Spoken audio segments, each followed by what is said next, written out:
Nous sommes tous les deux APS, ça veut dire adjoints en pastoral scolaire, donc adjoints des chefs d'établissement qui ont la responsabilité pastorale dans les établissements scolaires catholiques. Voilà.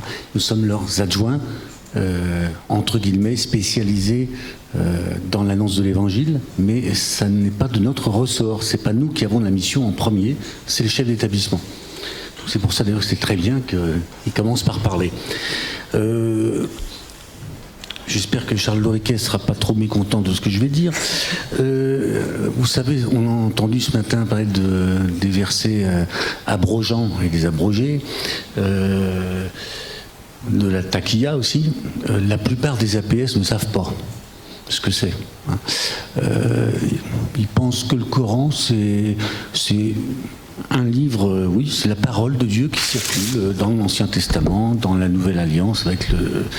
Voilà, on a des cours, parfois, on entend des choses assez bizarres. Bon, malheureusement, je vous le dis, c'est une réalité.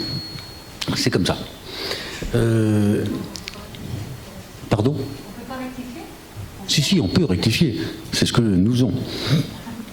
Il y a aussi un petit peu l'effet Payon, pas Papillon, Payon, vous savez, l'ancien ministre, qui voulait arracher les enfants au déterminisme religieux, etc.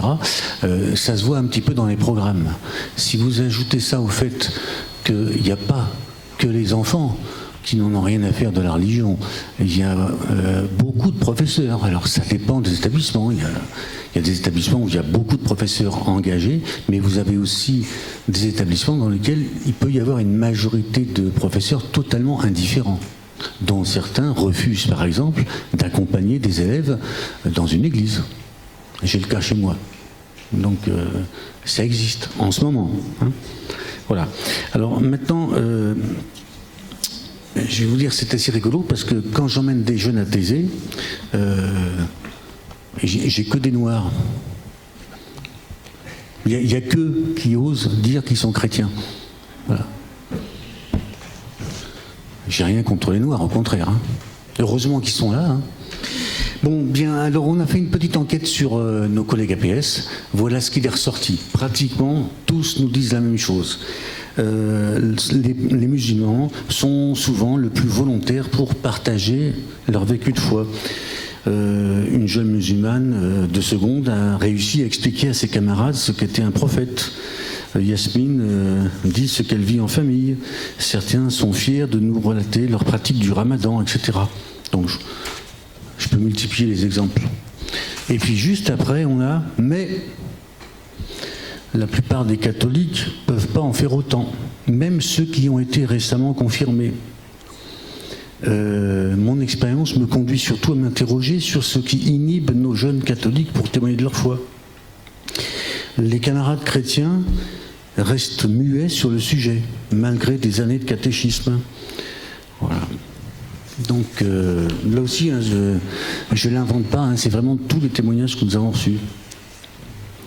Les adultes musulmans qui travaillent dans nos établissements, les profs, entre autres, sont souvent favorables à nos temps forts. Il y en a qui viennent même aux célébrations et ils sont bien moins tièdes que leurs autres collègues. Il m'est arrivé de me retrouver à une messe dite par le curé, doyen, et donc prêtre référent pour mon école catholique, et il n'y avait que des musulmans. C'était très embêtant. J'ai téléphoné aux familles en disant « Vous êtes sûr que c'est pas une blague, hein, votre gosse, il a bien... » « Oui, on voulait savoir ce que c'est. » Bon, bah ils ont vu. Hein. Bon, j'espère ne pas trop vous désespérer. Je vais vous dire simplement... alors, mon vécu très rapidement hein, dans l'école. L'école catholique, il y a une certaine chance, c'est que vous savez, c'est pas sectorisé. Il n'y a pas école primaire comme dans le public, puis collège, puis lycée. On peut avoir plusieurs générations. Donc on a le temps de travailler un petit peu plus en longueur, en profondeur. Quand on a en plus un internat, ça aide. Parce que les relations, le fait de dîner ensemble ou des choses comme ça, voilà, une fois que le lien est créé, qu'on se connaît, qu'on n'a plus peur les uns des autres, c'est pas mal. Donc, en 6e, 5e, alors moi je peux faire des statistiques parce que je leur demande en début d'année, je ne suis pas éducation nationale, libre. On a 40%, alors ce que je vous dis, ça a été vérifié par ma chef d'établissement, 40% des élèves qui se déclarent athées, mais athées convaincus, 40% de musulmans, 20% de chrétiens. 10% de ces 20% de chrétiens se déclarent à peu près croyants ou acceptent une catéchèse. Ça veut dire que donc sur 115 élèves, j'en ai 2 catéchisés cette année. Les autres sont en permanence, donc en plus, ils préfèrent s'ennuyer en permanence que d'aller à une catéchèse. Voilà. Dans tous ces niveaux, en tout cas au collège, le point de contact avec les musulmans, c'est de l'ordre du service. Bon, je suis parent adoptant, donc quand on accueille entre 200 et 700 personnes dans mon établissement, je demande un coup de main. J'ai souvent des musulmans qui viennent avec leurs parents, des mamans voilées. Bon, c'est l'occasion d'une discussion. Voilà. Mais là, je leur demande pas de croire ou de pas croire, je leur demande un coup de main. Bon. Alors, même si parfois les discussions sont un peu agressives, parce que ils sont croyants bien sûr, n'empêche que quand on va dans les familles algériennes, enfin, essentiellement c'est ça, l'accueil est toujours royal, voilà, et sympathique. Et ils attendent bien qu'on parle de religion, voilà. Pour se fighter peut-être, mais aussi pour se comprendre, voilà. Donc profitons de cet accueil qui en général est généreux. Voilà. On a même des enfants qui participent à la chorale de l'établissement, que des volontaires, et c'est pour animer des temps de prière. Et donc j'ai des mamans qui viennent voiler à l'église. Alors, je suis assez d'accord avec M. Walter ce matin qu'il vaudrait mieux interdire carrément le voile en France, ce serait peut-être une solution. En revanche, quand elle se présente, là, je ne vais pas les mettre dehors, au contraire. Voilà. Et j'ai remarqué qu'à chaque fois, parce que c'est moi qui fais la prédication, parce qu'en général le prêtre ne veut pas la faire ou n'est pas là, quand je parle de l'incarnation, alors je ne dis pas ça dans ces mots-là, je dis que le Dieu très haut s'est fait très bas et il est même descendu plus bas que terre dans une grotte et tout. C'est eux qui viennent me voir en sortant en me disant j'ai trouvé ça très beau. Bon. Ils trouvent très belles les icônes. Bon, moi je suis de rite oriental au départ, famille orthodoxe et catholique, donc c'est bourré d'icônes, de cierges et tout ça superbe. Les beaux chants de Thésée, ça les touche aussi énormément. On essaie de chanter des trucs corrects, pas des chansonnettes. En quatrième, troisième, le réflexe il est plutôt communautariste, voire parfois identitaire. Bon, essentiellement, ça veut dire qu'ils n'ont aucune culture, ni la culture coranique, pas plus qu'une autre d'ailleurs. Ils connaissent rien à leur religion, mais c'est une façon de se trouver une identité. Parce que même s'ils sont 40%, ils se sentent quand même une minorité. Donc ils vont se retrouver voilà, pour le ramadan, ils vont essayer de bouffer ensemble, se retrouver ensemble, ce qui est normal. Et puis d'avoir un langage commun, peut-être pas donner toutes les expressions, parce que vous en connaissez quelques-unes, elles ne sont pas forcément très sympathiques. Voilà. Au lycée, alors là je retrouve beaucoup plus ce qu'on retrouve dans la société française, c'est-à-dire que les musulmans, alors d'abord il y en a moins, soit parce qu'ils vont dans le public, soit parce qu'ils sont orientés en pro. Alors nous on est dans un milieu social très simple, ouais. Là c'est possible de discuter, mais en gros ils affirment beaucoup moins leur foi. Voilà. On arrive à parler, par exemple, à l'occasion du film L'Apôtre de Cheyenne Caron. Voilà. Alors là, ça provoque soit, ouais, c'est une image un petit peu dégradante, c'est le Dieu qui punit et tout, ou alors, au contraire, ils comprennent qu'il y en a un qui a bougé à cause de la charité, par exemple. Ça, la charité, c'est quelque chose qui, pour tous, et pas simplement pour les frères musulmans, ça l'a touché. Et puis, il y a l'idée aussi de cheminement, c'est-à-dire que il n'y a pas que la pratique qui compte, il y a le côté cheminement. Je pense que c'est ce que tu disais tout à l'heure, c'est-à-dire qu'en fait, ouais, est-ce que je vais être au paradis, quelque part, voilà. Est-ce que je vais vivre avec le Christ, ou est-ce qu'il suffit simplement d'obéir à un rituel, point final. Mais en fait, c'est creux, c'est vide, voilà. Donc, pour eux, enfin moi, mon but, c'est qu'ils découvrent que la vie de foi, c'est un cheminement avec Dieu. Pas sans Dieu. Voilà. Bon, après, on a des réflexions de prêtres qui vont à peu près dans le même sens. En culture religieuse, c'est défense, contre-attaque ou convergence. Les musulmans sont en général intéressés par l'évangile, parce que c'est un mot qu'ils ont entendu. Ils ne savent pas à quoi ça correspond, mais voilà. Jonas, par exemple, aussi, je ne sais pas pourquoi, ils connaissent, voilà. Bon. Et il faut arriver à leur faire comprendre, mais ça va assez vite, que le religieux ne peut pas être englobant, parce que sinon la vie communautaire n'est pas possible. En fait, ils se rendent compte déjà dans leur famille. Donc après, quand on en arrive à en parler ensemble de ce que c'est que le respect religieux, ça commence à rentrer un petit peu dans leur conscience. Voilà. Comme je suis un lecteur assidu, y compris du Coran, je corrige aussi souvent leurs erreurs. Quand ils disent par exemple que Jésus n'est pas présent dans le Coran, bon, je leur lis le récit de l'Annonciation. Je dis arrêtez, non, lisez le Coran au moins. Ne dites pas n'importe quoi. Et puis il y a ceux qui ont été un petit peu formés par quelques imams qui disent « Oh, celui qui tue un homme, c'est comme s'il tuait toute l'humanité ». Je dis « Attends, le verset complet, on va aller le chercher, c'est « Oh, fils d'Israël, celui qui tue un homme, c'est comme s'il tuait toute l'humanité ».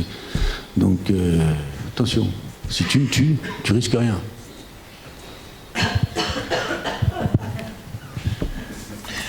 Bon, moi je suis Marlène, donc APS à Mère Teresa.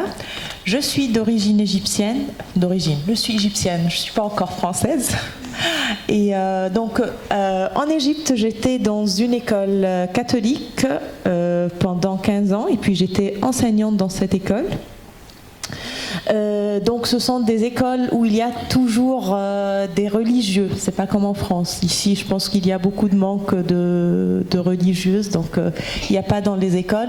Et donc la France c'était très présente dans nos écoles parce que les religieuses c'était des Français et j'avais le catéchèse avec une religieuse française.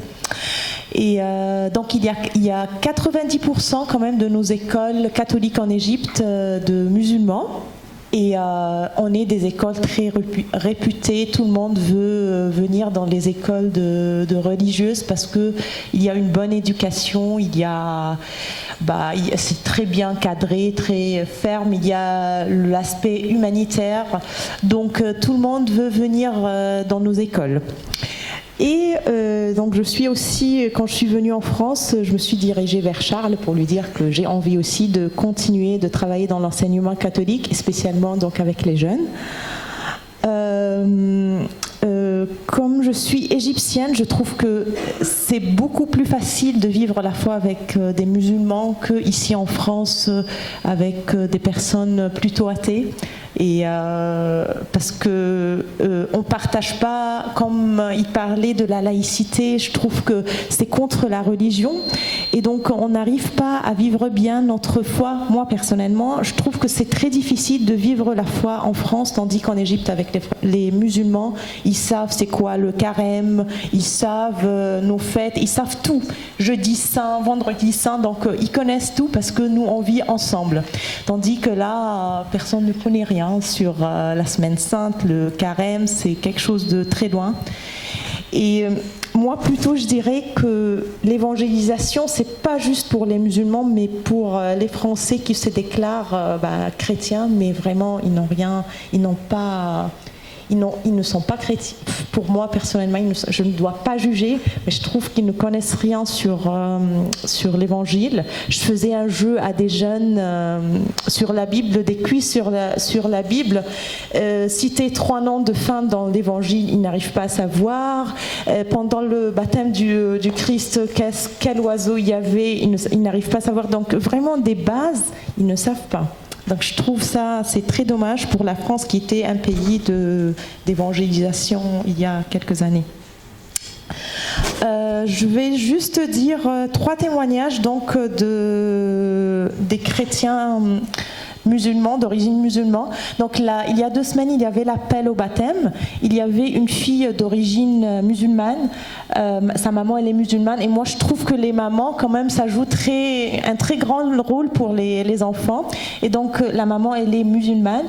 Et pendant l'appel du baptême, la fille, elle ne voulait pas venir parce qu'il y avait un gala de danse et c'était la première fois. Et donc, on a discuté avec elle en lui disant, si tu ne vas pas venir, tu ne pourras pas faire ton baptême et tu te prépares. Ça fait 2 ans qu'elle se prépare.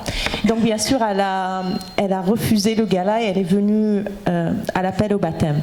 Par contre, une fille d'origine chrétienne, on va dire, le jour de l'appel du baptême, elle n'est pas venue parce qu'elle allait faire une promenade avec ses parents et donc c'est pas important le baptême pour elle, donc elle n'est pas venue. Et pour montrer autre chose que le rôle de l'APS est très important, aussi dans l'appel du baptême, il y avait un témoignage super d'une fille qui vient d'une maman aussi d'une maman musulmane d'origine je sais pas quoi, donc musulmane, et elle a battu, comment dire ça, elle a battu pour être baptisée. Elle était tout le temps en confrontation avec sa maman. Elle ne connaissait rien sur le christianisme. C'est juste à travers une APS. Donc il lui a dit on va prier aujourd'hui, tu peux venir prier. Donc elle est venue, elle a senti de la paix et elle est amenée vers son baptême et elle a dit qu'elle sentait de la paix en entrant dans l'église à prier. Tout ça, ça lui faisait de la paix. Et sa maman, elle a fait la demande du baptême sans dire à sa maman. Et finalement, sa maman l'accompagnait tout au long de son cheminement et elle a dit comment c'était beau pour elle. Voilà, c'est tout ce que je voulais vous dire.